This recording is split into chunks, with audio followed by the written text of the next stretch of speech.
What's up, everybody? My name's Corey, and what I decided to do was start a new channel basically to completely and wholly focus on gaming on this channel. This is going to be game guides, build guides, things of that nature for Diablo 2 and Path of Exile. I know that I've stated in the past that I can't play games as much anymore, but that doesn't mean that I don't like to still do guides. So, with that being said, let's look at the Diablo 2 Lord of Destruction and soon-to-be Diablo 2 Resurrected Smiter Paladin.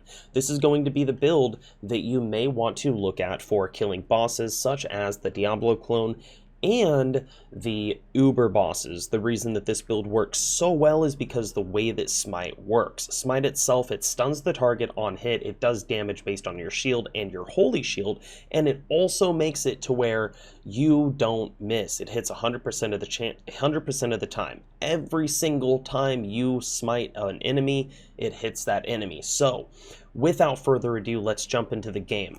As we're jumping into the game, looking at everything, if you find at any point in time that you like this video, you want to see more from me, like, share, comment, subscribe, all that kind of stuff. Let's look at the stat points on this character. We have enough strength to wear our gear. We have enough dexterity to wear our gear. We have enough vitality to put all of the rest of the points into. That means enough for gear, max out. All right, good, fun, fantastic. Now let's look over at our skill tree. How are we going to do the skill tree? Now, this is actually a lot of variations that you can make with this build. I will tell you what you have to max out and then what I max out. Max out Smite, max out Holy Shield. Holy Shield is fantastic. Smite is your main damage ability. It does require you to put 1 point into Charge, 1 point into Holy Bolt, 1 point into Blessed Hammer, but as you can see, I've maxed out Charge. The reason I maxed out Charge is because that makes it so I can zip around the map a lot easier without worrying about it too much. Over here in the offensive auras, what you want to do is you want to put 1 point into Might, 1 point into Blessed Aim, 1 point into Concentration. All those are prerequisites so that you can get down into Fanaticism. You want to place the rest of your points into Fanaticism. That is going to be the primary aura that you use on this build. When you go over to defensive auras, what you have is 1 point in Prayer, 1 point as Cleansing as prerequisites to be able to unlock Vigor and Defiance. We kind of balance out our points between Defiance and Vigor. This is what I do. The points that are absolutely required in this build: Smite, Holy Shield, Fanaticism. Most everything else in this build, you get to decide how you want to do it. That gives you over 20 points to kind of play around with, put them where you want.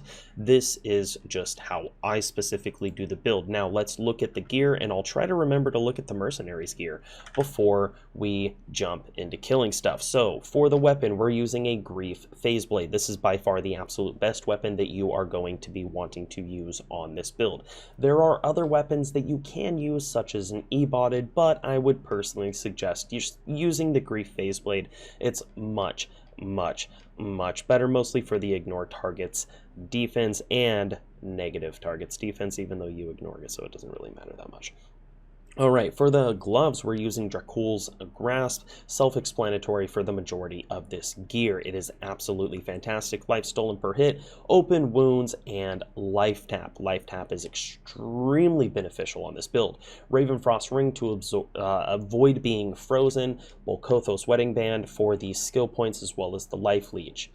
And life, that's fantastic. Verdungo's Hardy Coil Standard Belt for a build such as this. Another build option, if you're going to be doing Ubers, this is going to be a little bit different. You might want to put on a Thunder Gods and change up the build slightly. That's completely understandable. I see a lot of people use Guillemets Face and running this build a little bit differently. This is how I use my build. If you run your build differently, let people know down in the comments what you change and why you change it. That way everybody can get the most amount of information from the wider amount of players. So Gore Riders, and these are upped boots for the Deadly Strike, open wounds, and crushing blow. We have Exile Vortex Shield. You want to get this on a Vortex Ethereal if you can. If you can't, then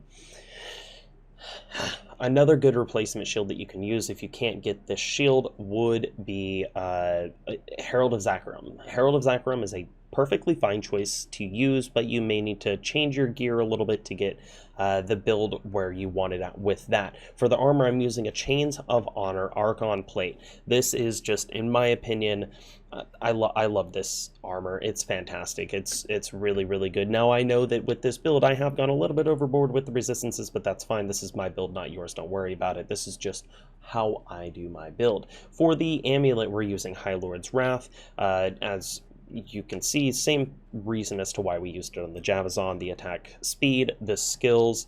Lightning damage doesn't really do much, but the Deadly Strike is very nice. Crown of Ages with Burr. Burr for the damage reduction.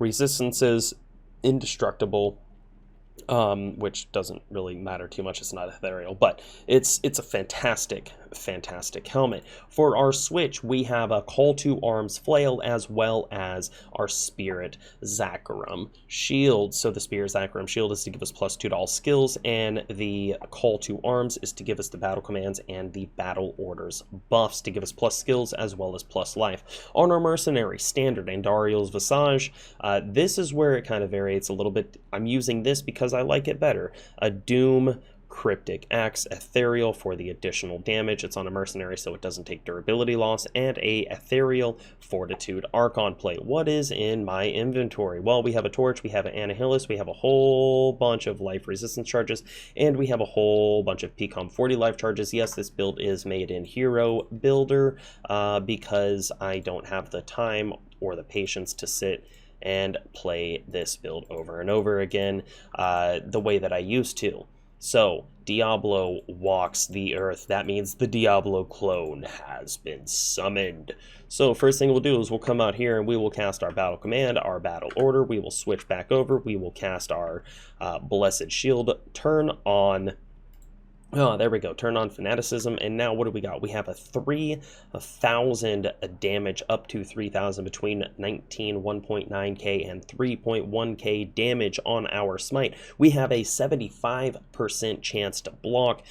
We have 3.6k, almost 3.7k life, and we also have no attack rating. Why do we have no attack rating? Oh yeah, that's right, because Smite never misses, so we'll always hit. Let's go ahead and melt Declone. So here we have Declone. He's going down. No potions. Hands off the potions. All you do is you hold it, and he dies.